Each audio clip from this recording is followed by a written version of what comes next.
¿Qué tal? Muy buenas, encantada y con mucha envidia porque allí ya estáis en verano y aquí ya estamos entrando de lleno en el invierno. Claro, claro, es cierto. A ver, técnicamente todavía estamos en otoño, pero acá Rosario la particularidad que tiene es que es muy húmeda y ya tenemos temperaturas de mucho calor. De todos modos, Sonia, ayer tuvimos una tormenta que no te la aconsejo. Eso también forma parte del veranito, ¿no?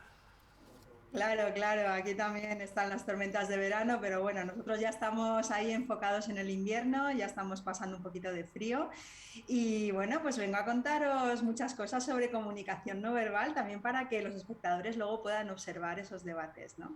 Bueno, te preguntamos para que entienda a nuestra audiencia, para explicarles, ¿qué es la comunicación no verbal, así brevemente?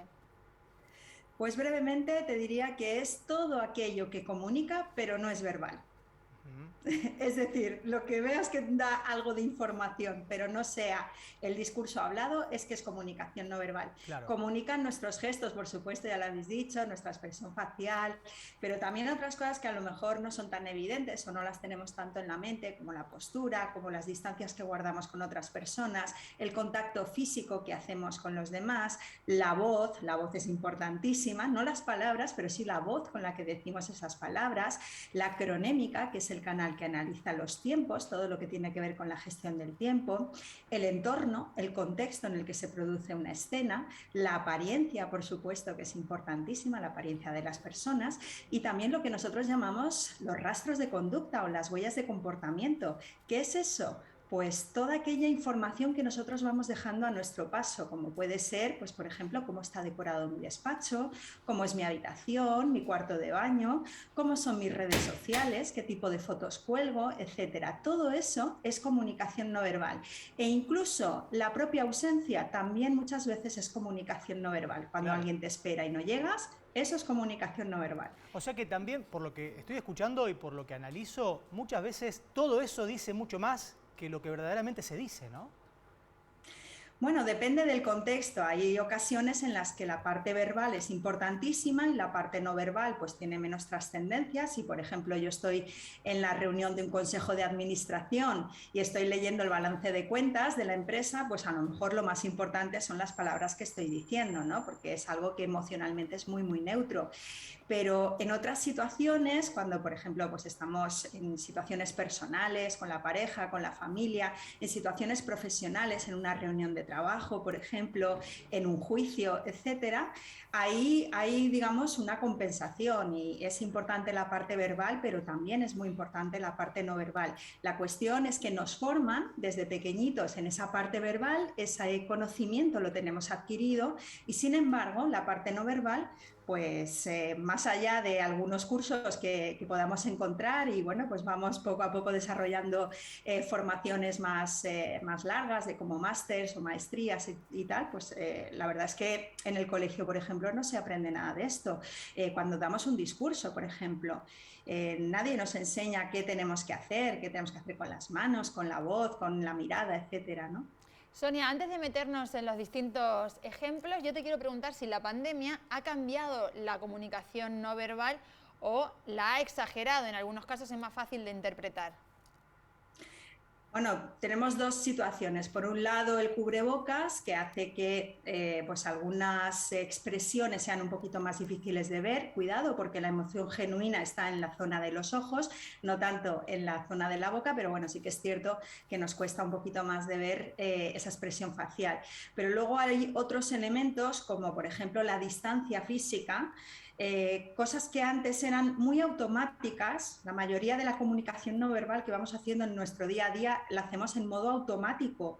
Pues ese automatismo hemos tenido que dejar de hacerlo debido a la pandemia, debido a esa distancia social que tenemos que guardar con los demás. Y lo que antes era algo muy automático, pues ahora lo hemos tenido que traer al consciente. Y eso pues genera cierto estrés, ¿no? En muchas personas, sobre todo al principio de la pandemia, veíamos como mucha gente pues estaba un poco como estresada estresada por el hecho de tener que estar midiendo todo el rato pues el no acercarse demasiado a los demás, ¿no? Claro.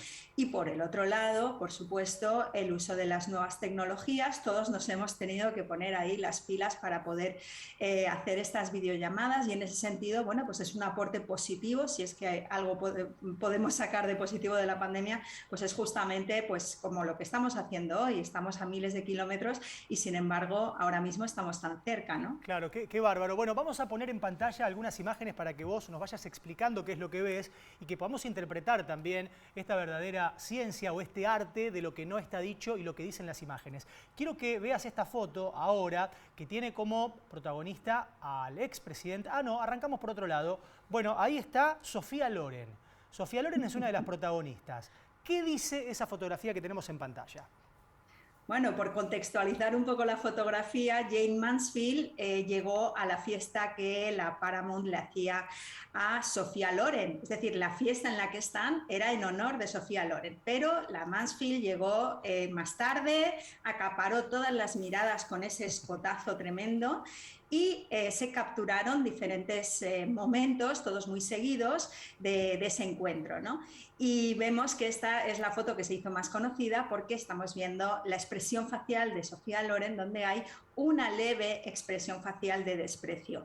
Y es que esta fotografía me sirve para explicar que la expresión facial es universal, al menos de determinadas emociones, entre ellas el desprecio. Todas las personas del mundo ponemos la misma cara cuando sentimos determinadas emociones, como son las emociones básicas, miedo, ira, alegría, asco, tristeza, sorpresa, y también cuando sentimos desprecio, que no es una emoción básica, es decir, que no nacemos con ella, pero que todos cuando sentimos desprecio también ponemos la misma cara, da igual de dónde seamos. Bueno, vamos a cambiar ahora a otra imagen y vamos a ver la de Superman y la Mujer Maravilla. Claro, con esta imagen lo que podemos ver es que nos podemos plantear la siguiente pregunta. Cuando yo siento algo, cuando yo siento un estado de ánimo, digámoslo así, mi corporalidad, mi comunicación no verbal a nivel de corporalidad, pues es el reflejo, ¿no?, de cómo yo me siento. Pero al revés podría ser. Es decir, si yo pongo esta postura, ¿me puedo sentir mejor? Porque es una postura que llamamos poderosa. Bueno, pues según la investigación, aunque hay determinadas controversias, según la investigación científica, la comunicación no verbal es ciencia, pues según la investigación científica sí puede haber una correlación entre que yo haga una postura poderosa, es decir, estas posturas de Wonder Woman o de Superman, y que yo me sienta mejor al cabo de un par de minutos de hacer esta postura. Cuidado, porque al revés también funciona. Cuando adoptamos posturas contraídas, a lo mejor simplemente porque estamos mirando el móvil, el celular, y estoy adoptando una postura con la espalda encorvada, una postura contraída, al cabo de un par de minutos de adoptar esa postura también me siento un poquito peor. Entonces, bueno, pues funciona en los dos lados, ese feedback corporal que podemos decir. Claro. Bueno, ahora nos metemos en el mundo de la política y acá está bueno porque vamos a poder utilizar esto quizás para lo que pase en un rato cuando empiecen a hablar los candidatos que sean elegidos o no. Ahí están Donald Trump, expresidente de los Estados Unidos, Angela Merkel, que es la primera ministra de Alemania. Y entonces, ¿qué dice esa foto? Bueno, esta es la foto del primer encuentro que tuvieron Angela Merkel y Donald Trump. Y fue muy curioso porque ahí estaban posando para los periodistas y los propios periodistas les estaban gritando, por favor, dense la mano, para que hicieran la foto de ellos dos dándose la mano. Por lo que sea, Donald Trump pues no quería darle la mano, estaba como un niño enfadado y no le apetecía. Y entonces lo que estamos viendo es una orientación corporal, que eso también es un canal expresivo. Estamos viendo una orientación corporal que nos da muchísima información acerca del grado de interés o desinterés que tiene una persona. En el caso de Angela Merkel vemos que la orientación corporal, a pesar de que está posando para los periodistas, está dirigida hacia su interlocutor, pero en el caso de Donald Trump vemos cómo esa orientación corporal está hacia el otro lado, ¿no? Entonces, cuando queramos saber si una persona tiene más o menos interés en algo o en alguien, vamos a fijarnos mucho en esa orientación corporal. Bueno, interesante para analizar en estos días. Y ahora vamos a cambiar a otra fotografía, a ver qué imagen aparece ahora en pantalla. Bueno, te dejamos que Bueno, contextualices. sí, este es el caso de Chris Watts, un caso muy desgraciado, muy duro, que en Estados Unidos bueno, pues tuvo una repercusión tremenda. Chris Watts, llamado el monstruo de Denver, porque mató a su mujer, que estaba embarazada, y a sus 2 niñas pequeñitas. Y bueno, porque parece que tenía una relación con alguien y en fin, como que le estorbaban, ¿no? Para la nueva vida que él quería tener. La cuestión es que para evitar el castigo de la cárcel, pues simuló que su mujer y sus hijas se habían marchado tras una discusión, ¿no? Y entonces hizo lo que llamamos un llamamiento, es decir, pues va a la televisión, a un canal de televisión, y él, pues, o varios canales, en este caso creo que era solo uno, y él pues dice, pues por favor que vuelvan, que no sé dónde están, que estoy muy preocupado, tal. Bueno, un llamamiento, ¿no? Cuando desaparece una persona cercana, un familiar. La cuestión es que este llamamiento lo hizo por la mañana y por la noche lo detuvieron. Me consta que en la policía que estaba llevando el caso había un analista de conducta que estuvo analizando este llamamiento. Y realmente yo también analicé en su momento el llamamiento y había muchos indicadores de que esa persona realmente no sentía la emoción principal que todos tenemos que sentir o que todo el mundo sentiría cuando desaparece un familiar cercano. ¿Y qué te Que llamó por la atención encima de todo... puntualmente, Sonia? ¿Qué rasgos, por ejemplo, algún movimiento de los ojos, algún gesto, alguna sonrisa nerviosa? ¿Qué te llamó la atención? Claro, aquí lo que había eran unas microexpresiones de desprecio. Nosotros lo que esperamos ver cuando hay un llamamiento, como este caso, es por encima de todo tristeza. Tenemos que ver tristeza, si no es que está pasando algo. Puede haber miedo también, puede haber ira, pero sobre todo tiene que haber tristeza. No había nada de tristeza, lo que había era expresiones que se deslizaban, que eran sin querer, no las hacía conscientemente, sino que se le escapaban de desprecio cada vez que se refería a su mujer.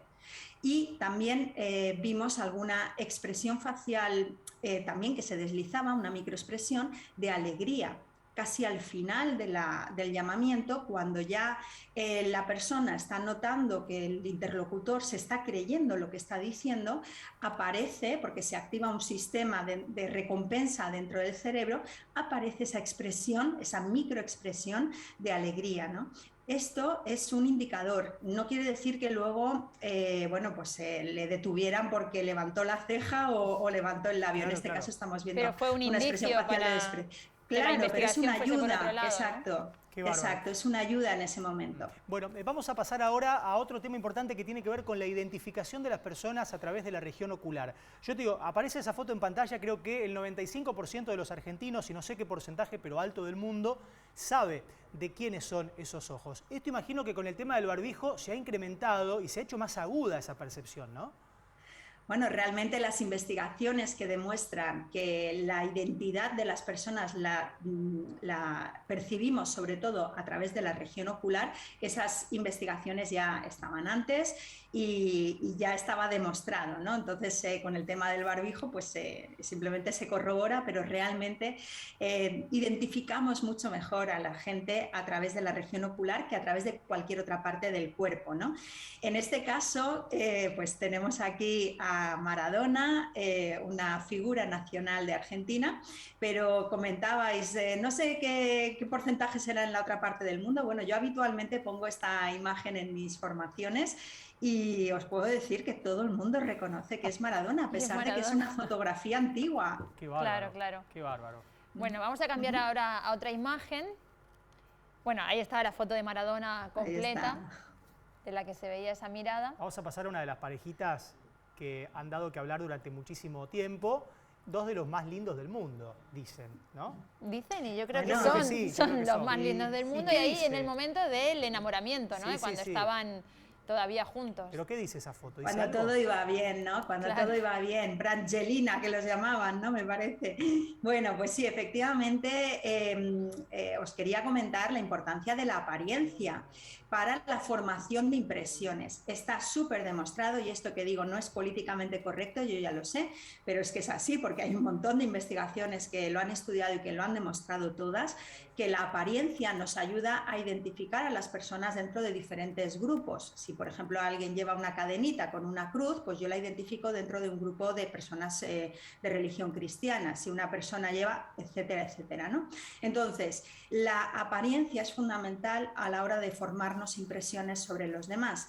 En ese sentido, cuando vamos a una reunión, a una entrevista, a una situación en la que vamos a encontrarnos con gente nueva y queremos causar una buena impresión, debemos cuidar esa apariencia, porque nos guste o no, todos tenemos esa formación de primeras impresiones en modo automático, es decir, no lo hacemos adrede, no nos ponemos a pensar, me voy a formar una primera impresión de esta persona. No, lo hacemos sin querer, ¿no? Eso por un lado. Y por otro lado, también os quería comentar, y por eso he puesto a esta pareja de guapísimos, el efecto halo. ¿Qué es el efecto halo? ¿Qué tiene que ver con la apariencia? Pues es un sesgo que todos tenemos también, por el cual cuando vemos a una persona que nos parece atractiva físicamente, también tenemos tendencia a atribuirle determinadas características psicológicas positivas. Mirá vos. Es decir, que también nos parece más inteligente, o nos parece más simpática, o nos parece más creíble, etc. Y esto se ha demostrado en diferentes ámbitos, por ejemplo, en el ámbito judicial.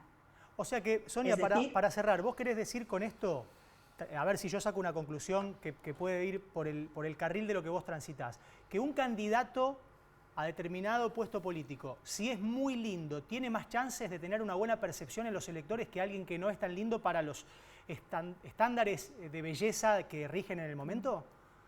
En igualdad de condiciones, o sea, ceteris paribus, en igualdad de condiciones, sí. Mirá vos. Si tienen la misma capacidad de comunicar, si se expresan muy bien los dos, si los dos tienen ideas parecidas, etcétera, etcétera, pues el candidato que nos parece más atractivo físicamente, pues siempre tendremos tendencia a evaluarlo más positivamente. Y esto es un sesgo que es muy injusto, que es muy duro, pero es un sesgo que tenemos todos y que además se ha visto alimentado por la industria del cine, por Disney, donde el malo era muy feo, el bueno era muy guapo, y eso, bueno, ya está cambiando. Ojalá las generaciones futuras pues, tengan este sesgo un poquito más controlado. Interesante, y es verdad, no solo con candidatos políticos, también a la hora de optar por un trabajo. Claro. Siempre la apariencia suma. Sonia, gracias por este ratito que nos has dado. Te mandamos un beso enorme. Hemos aprendido muchísimo de comunicación no verbal y te seguimos en las redes también. Muchas gracias, Sonia. Gracias, adiós.